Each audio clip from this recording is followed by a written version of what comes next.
Hadir cinta Quran? Apakah pesan Rasulullah?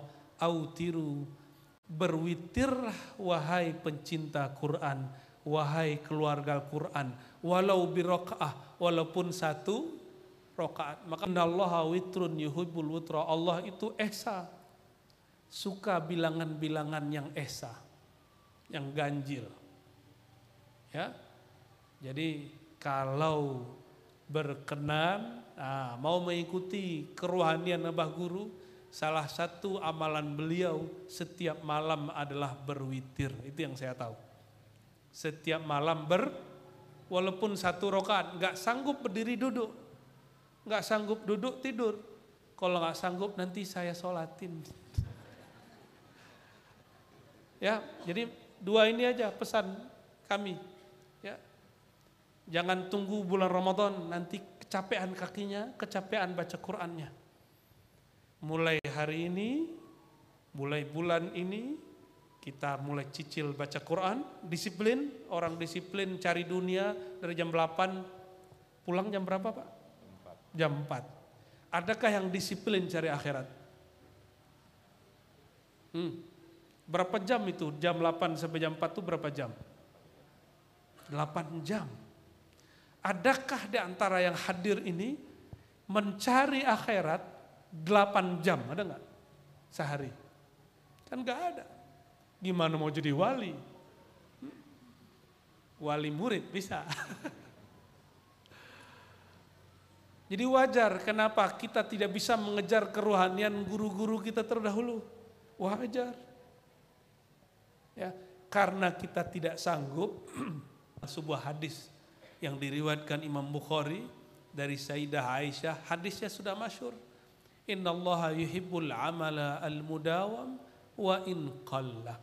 Allah itu suka orang beramal yang dikontinyukan, yang didawamkan meskipun sedikit.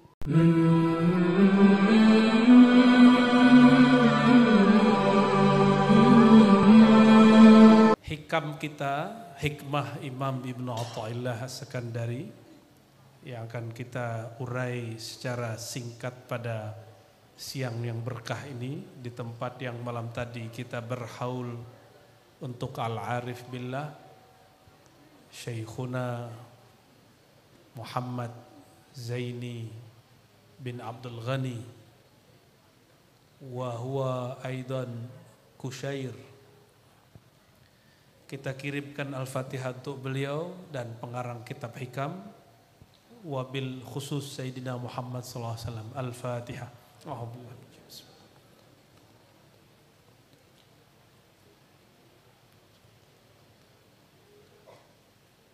Amin.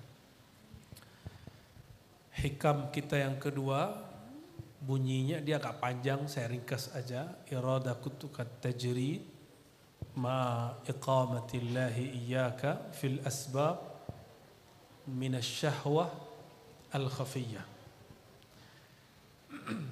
Pernah Bapak Ibu sakit tapi gengsi berobat, maunya pakai air doa, pernah?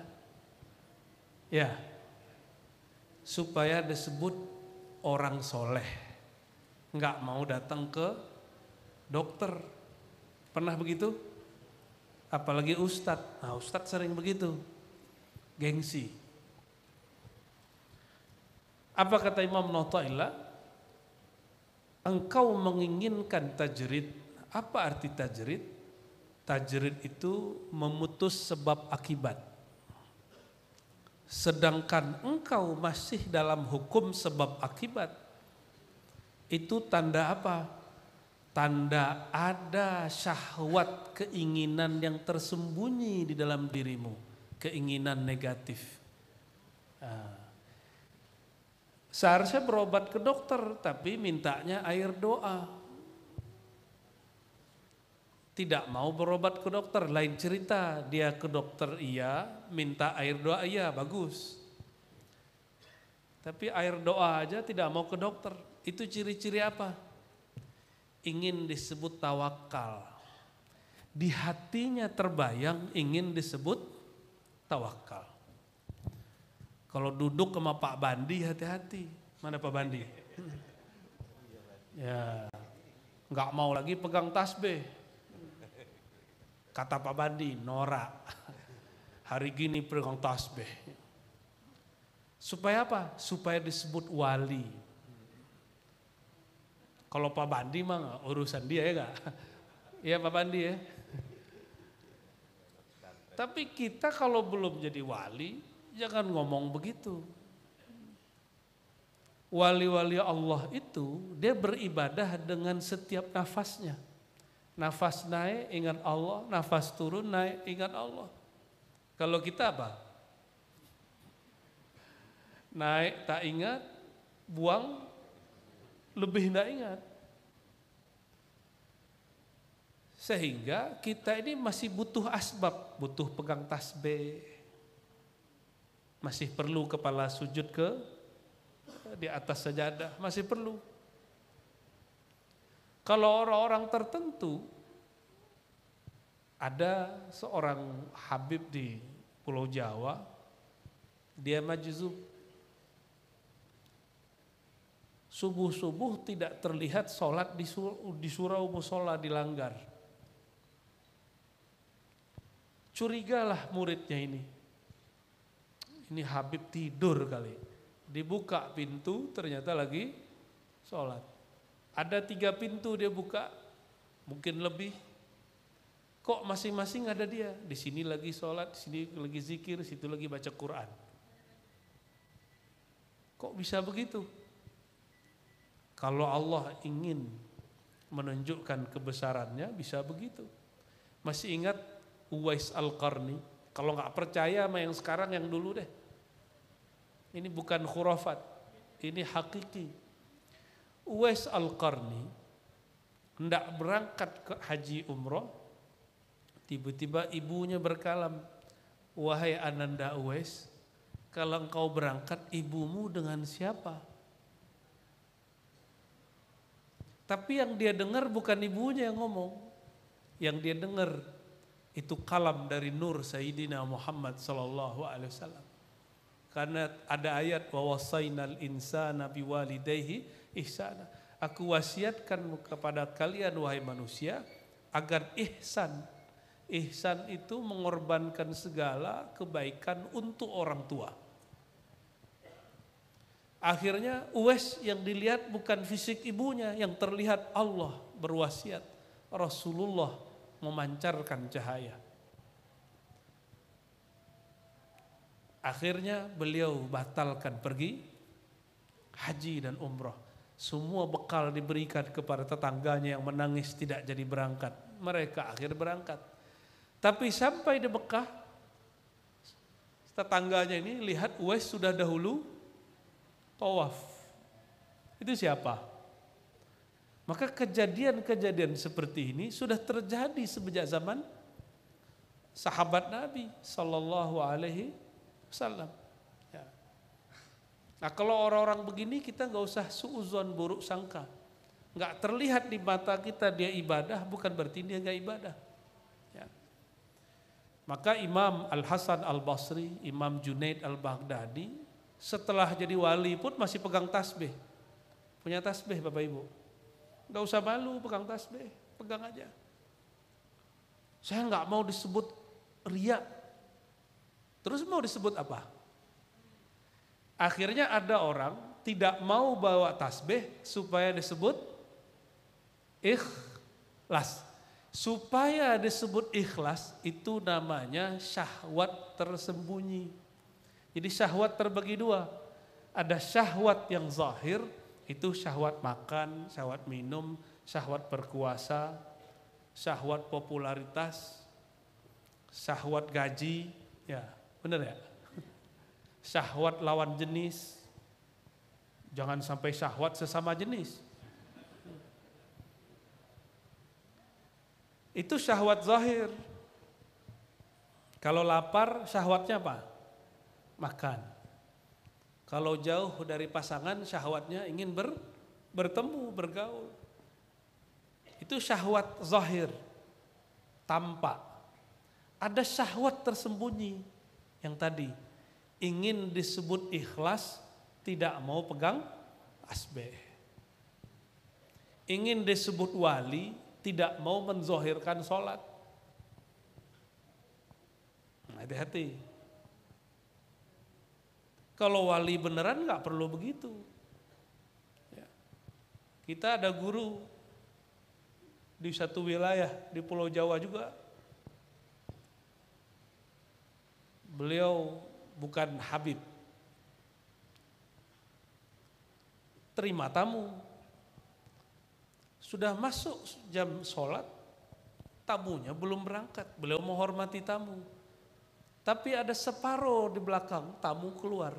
Dalam hatinya mikir, ini kiai sepertinya kiai setan. Masa udah jam sholat, dia tidak ikut sholat jamaah. Dia berwudu, dia tinggalkan rumah guru itu tanpa izin. Ketika berwudu, selesai masuk ke masjid, yang takbir siapa? Yang jadi imam siapa? Yang tadi padahal di rumah masih ada orangnya. Jadi yang mana yang asli? Apakah ini ada? Ada. Itu karamat masyaikh. Karamat para aulia Allah SWT. Kok bisa begitu? Contoh sederhana aja gini. Matahari yang dilihat di Banjar sama nggak dengan matahari yang dilihat di Jakarta? Terlihatnya di sini terlihat, di sana terlihat. Cuma beda jam. Benar ya? Tapi mataharinya satu. Paham analoginya? Awali itu pelita. Suryanya kolbu, pelitanya rohani. Maka ketika dia bercahaya bisa terlihat di banyak tempat. Makanya baginda Nabi Muhammad SAW digelari Syamsun Badurun, anta Syamsun, anta Badurun. Engkaulah sang pelita, sang matahari. Kalau matahari bagaimana? Banyak tempat di bumi, banyak pohon, banyak tumbuhan, tapi mataharinya satu. Coba hasilnya. Tebar biji padi, tebar biji jagung. Apakah tertukar biji ini? Tidak. Semua yang dapat cahaya ada di tanah tumbuh. Tidak tertukar. Apa maksudnya? Bapak Ibu bekerja tidak usah khawatir rezekinya tertukar. Jabatannya tertukar. Saya yang kerja kok dia yang naik. Saya yang kerja kok dia dapat tunjangan. Kenapa? Jangankan kita sebesar ini, biji tidak pernah tertukar. Masih takut masalah rezeki? Gak usah takut lagi masalah rezeki. Ya. Oleh karena itu orang yang kenal Allah hatinya selalu rehat. Rehat selalu. Ya. Gak ada capeknya. Nah, orang-orang yang lelah dan stres secara batin itu tanda dia tidak kenal Allah. Biarlah capek zahir tapi jangan capek batin. Ya. Masih ada waktu nggak nih? Masih 11:30 ya. Baik. Jadi syahwat ada dua, apa aja? Syahwat yang zahir, syahwat yang batin. Dua-duanya jelek kalau tidak pada tempatnya. Syahwat orang menikah kalau pada tempatnya baik gak? Baik, diberkahi. Syahwat berkuasa kalau pada tempatnya baik gak? Baik. Kalau tidak ada orang-orang Islam berkuasa, siapa yang berkuasa? Orang kafir. Maka dari kita mesti ada yang berkuasa, tapi harus pada tempatnya. Jadi keinginan tidak pada tempatnya itu yang disebut dengan syahwat yang hina. Nah, syahwat yang tersembunyi itu ingin disebut wali, ingin disebut orang soleh. Kalau kita kerja ingin disebut orang rajin, orang bersih. Tapi tidak pada tempatnya. Di jam kerja wiridan. Gimana Pak? Lagi kerja wiridan, lagi rapat zikir khafi, pejamkan mata, lidah dikunci. Tidak pada tempatnya, ingin disebut ahli zikir, ahli wirid, tapi tidak pada tempatnya. Orang lagi baca, mungkin ada peraturan-peraturan yang sedang digodok, dirapatkan, dia lagi baca Quran, ingin disebut soleh. Tidak pada tempatnya. Giliran lagi Jumatan, dia tidur. Pas pengajian, ada huruf Z. Bapak Ibu yang melakukan Allah, nah, kita itu bersekolah, berguru, gunanya itu supaya menempatkan keinginan sesuai tempatnya. Nah, jadi disinilah kemudian muncul yang kita sebut pencitraan palsu. Pencitraan palsu tidak hanya di kalangan umarok, tapi juga ada ulama, juga ada karyawan, juga ada pegawai. Saya mau tanya, kalau saya pakai serban, malam tadi lihat saya pakai serban nggak? Pakai serban, terus pakai rida, selendang, syal, bawa tasbih. Ilmunya nambah nggak? Serbannya tebal, pakai rida, selendang, terus buat tasbih. Ilmunya nambah gak? Biasanya pakai kopiah hitam jadi pakai serban, nambah ilmu gak? Nggak nambah. Tapi pencitraannya pendakwah apa? Pencitraan pendakwah berpakaian seperti ulama, ingin disebut sebagai ulama karismatik. Hati-hati juga.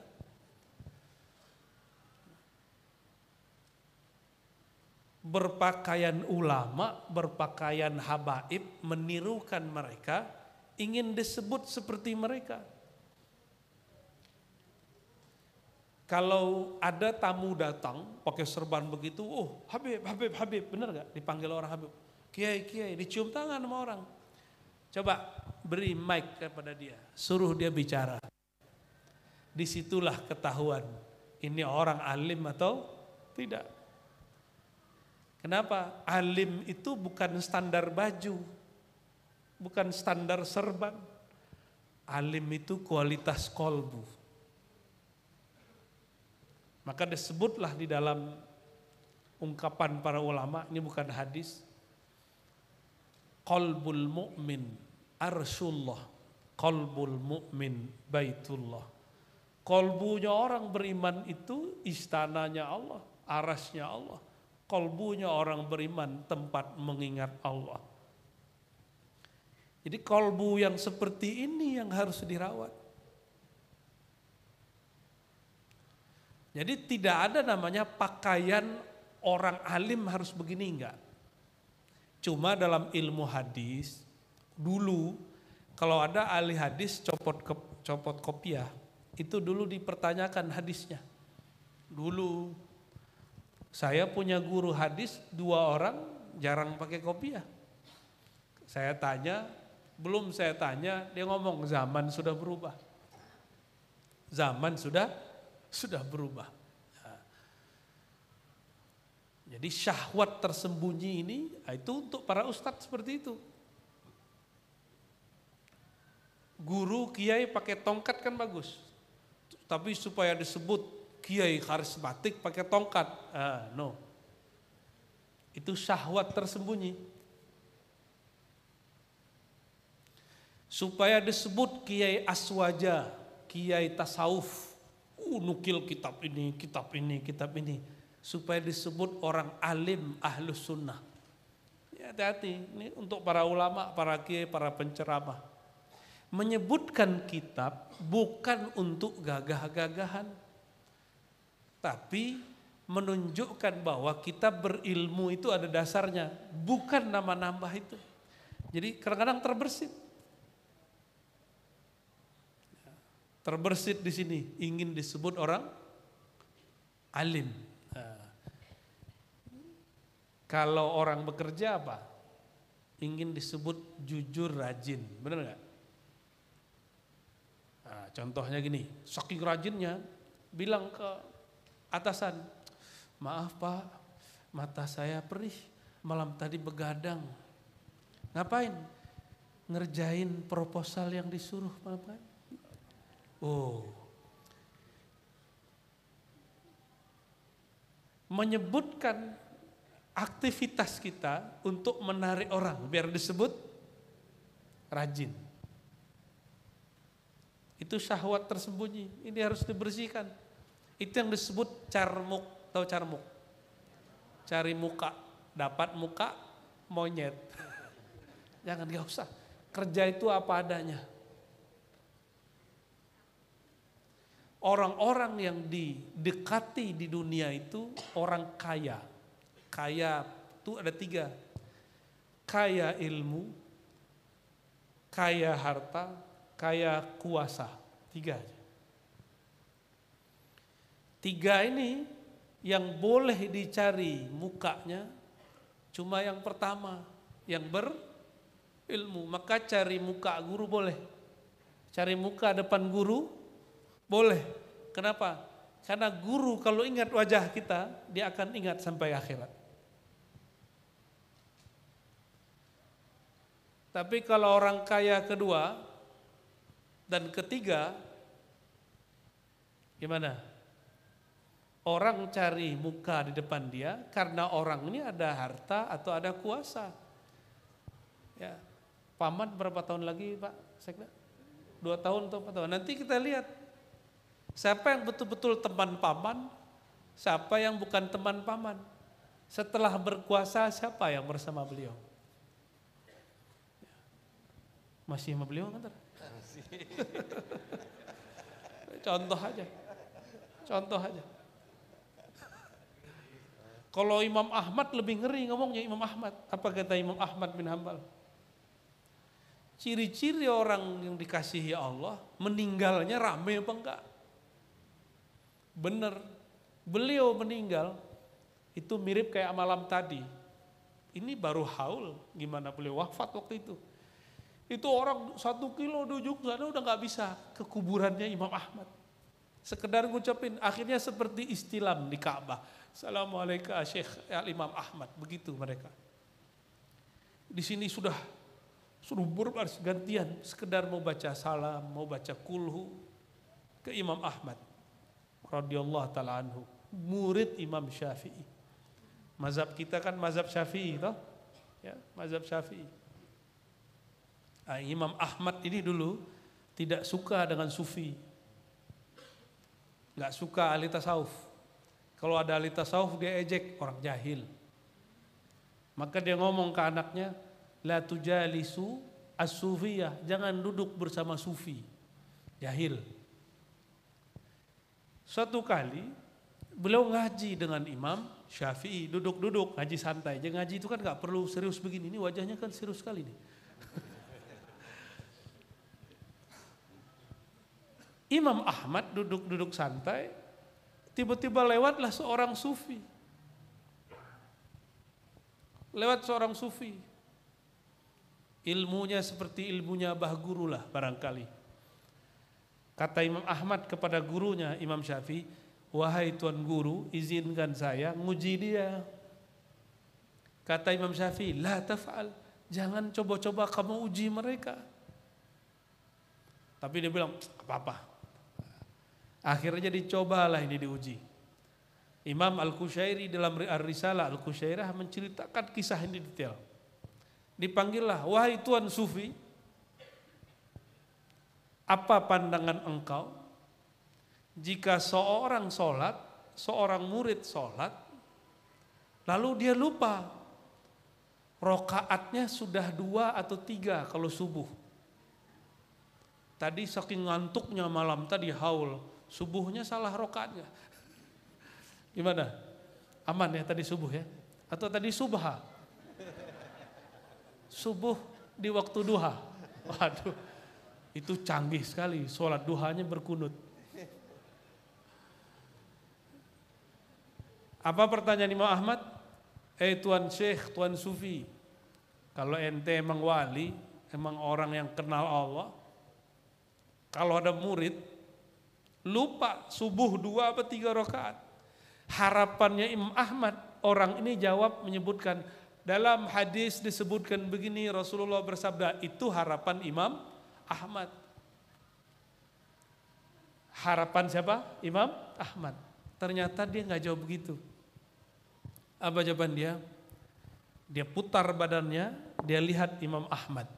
Hei Ahmad, nama beliau ini ada kunyahnya. Kunyah itu julukan karena punya anak namanya Abdullah, dipanggil Abu Abdillah. Wahai ayahnya Abdullah, jika seorang murid dia lupa, dia lalai, sehingga dia tidak tahu sudah 2 rakaat subuh atau 3 rakaat, ajarkanlah dia mengenal Allah.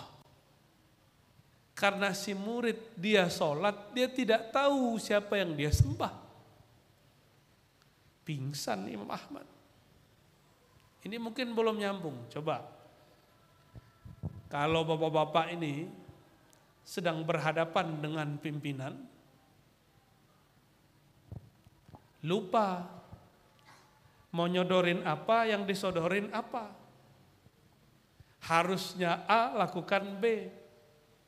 Jangan-jangan bapak ini nggak kenal di depannya pimpinan atau bukan.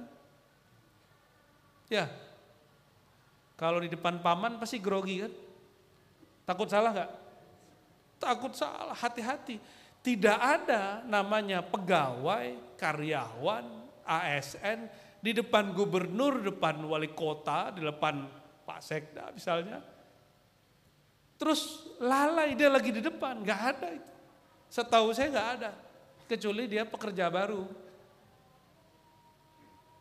Kenapa? Dia tahu sedang berhadapan dengan siapa. Itu baru orang berkuasa di dunia. Coba lihat malam tadi, pas pampres, gimana? Ya, dirombak kan acara kita. Tapi beliau datang ya alhamdulillah. Karena beliau orang Banten, sanatnya orang Banjar dulu kan diinfokan malam tadi oleh guru kita, Guru Wildan, itu diserahkan oleh Syekh Arsyad kepada Syekh Nawawi Banten. Sambung sudah. Yang penting beliau mau datang walaupun acara kita diubah. Ribet gak? Kita ribet sendiri Pak. Tapi gak apa-apa. Karena kita tahu siapa yang datang. Kalau pemimpin, pemilik, petinggi negara saja, orang kalau di hadapannya dia pasti sadar diri. Masa di hadapan Allah Malikul Mulk, Raja di Raja alam semesta, seseorang dia lalai, lupa rakaatnya berapa. Berarti ada masalah di kolbu orang ini. Dia sedang tidak mengenal yang disembahnya. Paham ya? Maka Imam Ahmad langsung pingsan. Pingsan. Tujuan ingin mempermalukan orang, malah dia yang malu. Jantungnya mau copot. Lalu di ujung hikam kedua, beliau berkalam. Bapak Ibu ini pasti mikir, coba kalau saya nanti pensiun, saya akan rajin sholat jamaah, benar gak? Saya akan rajin tahajud, saya akan khatam Quran sekali 10 hari, sehari 3 juz, 10 hari 30 juz. Ya, benar ya? Kalau saya pensiun. Coba kita cek. Tanya sama orang pensiun, jarang begitu. Nah, apa kata Imam Notailah? Iradatukal asbab ma'a iqamatillahi iyyaka fit tajrid inhitatun anil himmatil aliyah. Engkau masih ingin mengejar asbab sebab akibat dunia, sedangkan dunia sudah Allah lepaskan darimu. Engkau sudah dibuat mapan, pensiunan kan masih dapat gaji. Tapi coba lihat orang pensiunan masih pengen usaha ini, usaha itu, coba lihat Pak. Kawan saya kan tua-tua. Beliau ini masih muda menurut saya. Kawan saya 70, 80. Dari dulu kita ngaji, umur saya masih belia, itu sohib-sohibi kita umur-umur 60, 70, 60, 70. Itu masih kalau ngobrol mikirin bisnis. Investasi ini, investasi. Kita dulu bingung apa itu investasi. Sekarang baru ngerti. Ternyata enggak ada. Enggak ada namanya, nanti kalau saya luang, saya akan baca Quran sehari sejuz, sebulan 30 juz, tidak ada. Yang ada mulai dari hari ini. Mulai dari hari ini ada waktu senggang, cicil. Sama kayak orang belum kaya, pengen kaya. Apa kata dia? Coba kalau nanti saya kaya, saya rajin sedekah. Gitu gak? Berarti kalau gak kaya gak sedekah. Akhirnya dia sudah numpuk. Dulu duitnya cuma 300 ribu, terus 3 juta, 30 juta, 300 juta, 3M, terus naik. Tapi semakin banyak dia ngomong, coba kalau duit saya lebih banyak lagi nanti saya akan sedekah. Akhirnya diundur, coba seandainya, Itu namanya angan-angan. Ya, itu orang pelit tapi dibuat ngeles. Orang yang tidak pelit itu nggak perlu nunggu kaya untuk berbagi. Jadi Bapak Ibu itu kalau terima gaji walaupun nggak banyak, 1-2 orang ditraktir teman kita. Gak usah banyak-banyak, nanti tunjangannya habis. Ya. Atau berbagi dengan tetangga. Atau mulai sedekah rutin. Mulai dari sedikit-sedikit. Karena pelit itu penyakit. Seperti benalu. Pohon besar, benalunya tambah besar. Benar? Ya. Sama, orang yang dermawan itu seperti buah. Jika pohonnya tambah besar, buahnya tambah banyak. Tambah banyak jatuh, ngasih ke orang. Nah, jadi orang-orang yang berangan-angan untuk beramal nanti kalau mapan, terus ketika dia mapan, dia masih mengejar asbab dunia. Karena rasanya belum cukup. Apa ciri-ciri apa itu? Inhitatun, jatuh dari semangat yang tinggi. Himma aliyah. Ya. Oleh karena itu, ini sudah bulan Rajab Bapak Ibu. Rajab itu bulan haram. Bulan yang disucikan Allah. Di bulan Rajab ini sangat dianjurkan menyicil amalan. Sesibuk apapun kita, cobalah mulai baca Quran walaupun cuma 2-3 baris sehari. Mulai, kalau perlu digalakkan kepada pegawai yang muslim sebelum bekerja baca Quran. Walaupun cuma 3 baris. Ya, dimulai karena bulan Rajab sudah. Ya, kata Imam Sufyan Ats-Tsauri, imam-imam salafus saleh, bulan Rajab itu bulan menanam. Bulan Sya'ban, bulan membersihkan tanaman dari apa istilahnya kalau ada rumput, ada padi, ada ilalang. Nah, itu namanya apa? Bersihin. Gulma. Nah, gulma. Itu bulan Sya'ban. Maka Sya'ban bahasa Arab itu beberapa ulama mengartikannya mirip dengan syu'bah, cabang. Wallahu a'lam. Yaitu menjaga supaya rantingnya pohon tumbuh. Kalau sayur mulai, tangkai-tangkainya mulai tumbuh. Bulan puasa 3 bulan, sayur biasanya 3 bulan ya. Tomat 3 bulan. Bulan puasa tidak usah susah-susah lagi. Baca Qur'annya sudah tinggal jalan. Terus yang kedua, sholat malamnya dicicil sekarang. Sholat witir tidak hanya bulan puasa. Jadi kebanyakan kita berpikir sholat witir itu cuma bulan puasa. Sedangkan baginda Rasulullah SAW mengatakan, apa kata beliau? Ini pencinta Quran semua, walaupun tidak hafiz. Sebagian ada yang hafiz nih, hafiz kulhu, kul audhul falak. Ya. Wajahnya terlihat bercahaya. Ya, cahaya kulhu. Ada juga di sudut sono tuh hafalannya Al-Fatihah ya kan.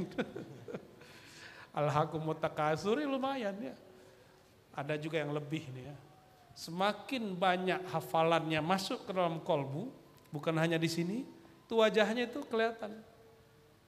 Autiru ya ahlal Quran. Walaupun kita enggak termasuk penghafal, tapi kita cinta, yang hadir cinta Quran. Apakah pesan Rasulullah? Autiru, berwitirlah wahai pencinta Quran, wahai keluarga Quran, walau biroka'ah, walaupun satu rokaat. Innallaha witrun yuhibbul witra. Allah itu esa, suka bilangan-bilangan yang esa, yang ganjil.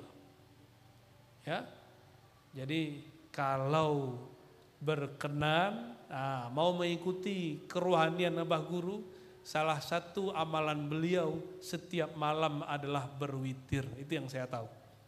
Setiap malam walaupun satu rakaat, nggak sanggup berdiri duduk, nggak sanggup duduk tidur. Kalau nggak sanggup nanti saya sholatin. Ya, jadi dua ini aja pesan kami. Ya, jangan tunggu bulan Ramadan nanti kecapean kakinya, kecapean baca Qurannya. Mulai hari ini, mulai bulan ini kita mulai cicil baca Quran, disiplin, orang disiplin cari dunia dari jam 8 pulang jam berapa Pak? Jam 4. Adakah yang disiplin cari akhirat? Berapa jam itu? Jam 8 sampai jam 4 itu berapa jam? 8 jam. Adakah di antara yang hadir ini mencari akhirat 8 jam? Ada nggak? Sehari? Kan nggak ada. Gimana mau jadi wali? Wali murid bisa. Jadi wajar kenapa kita tidak bisa mengejar kerohanian guru-guru kita terdahulu. Wajar. Ya, karena kita tidak sanggup, maka saya tutuplah dengan sebuah hadis yang diriwayatkan Imam Bukhari dari Sayyidah Aisyah. Hadisnya sudah masyhur.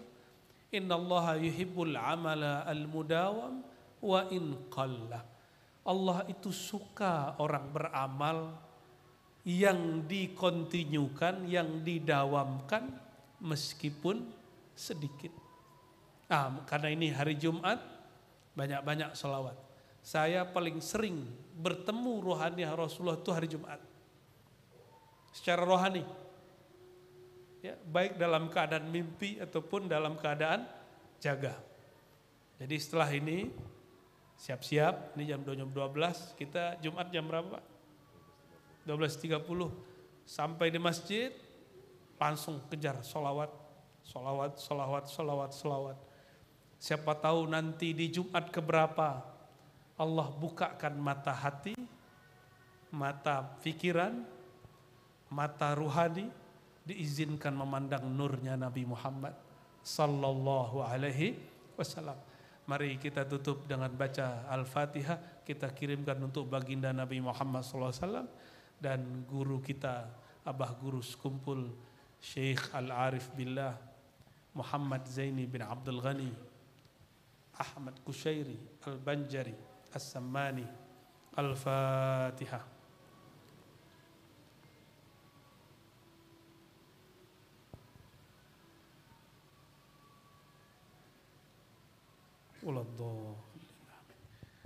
Selamat hari Jumat, selamat bersolawat. Assalamualaikum warahmatullahi wabarakatuh.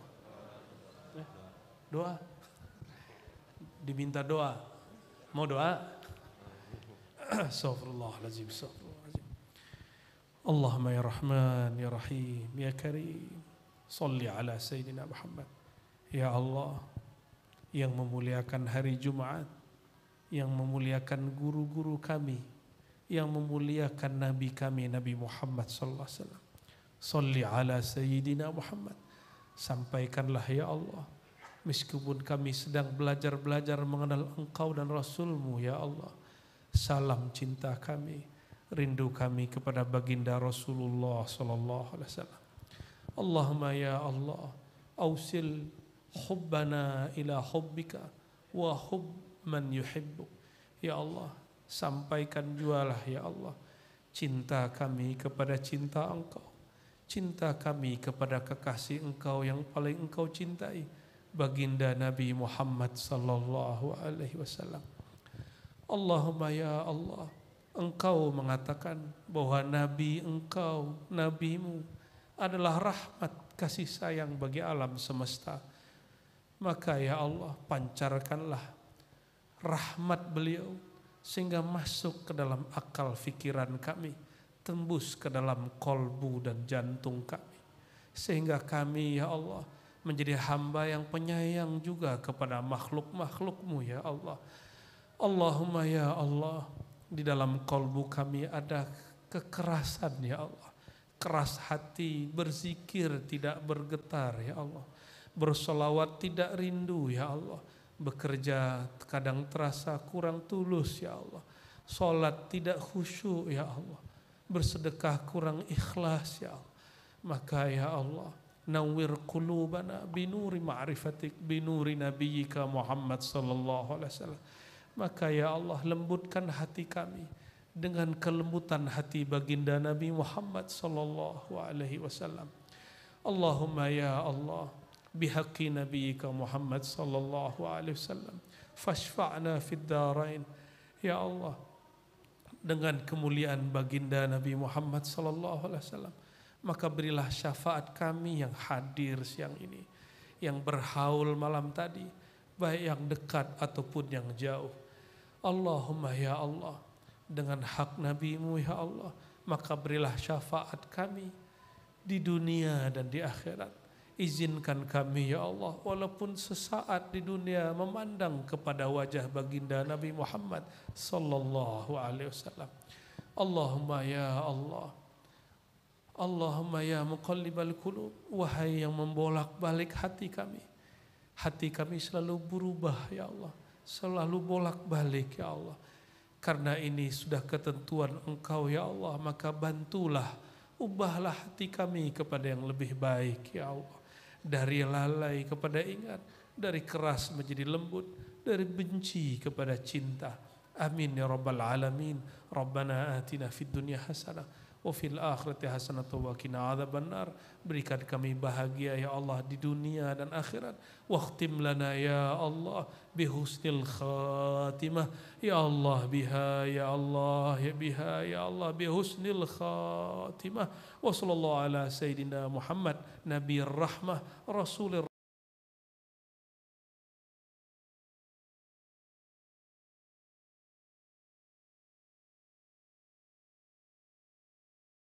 Mm-hmm.